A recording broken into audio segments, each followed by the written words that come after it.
Godoleshi, fshati qershive në Elbasan, prodhon rreth 700 ton qershi në vit. Xhevahir Ademi prej vitesh merret me kultivimin e saj dhe ka sot një plantacion me 1500 rënj.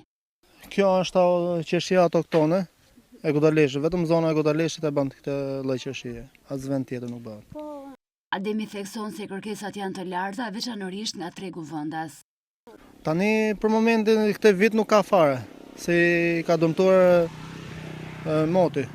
Koha e keqe dhe nuk ka. Vetëm Godoleshja është tani që ka. Gjithë Shqipërinë vetëm Godoleshja është e vit. Është normale që çmimin favorizon jashtëmase.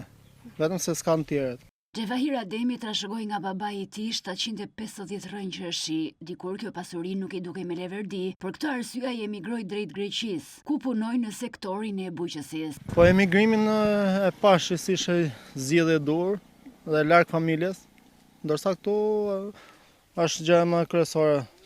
Puna është më sakat, punon në shtëpitate. Kërkesat e larta në treg dhe mungesa prodhimit ka sjellë rritje të çmimit të këtij fruti, ku 1 kilogram qershi tek fermerët sot blihet nga 250 në 500 lekë.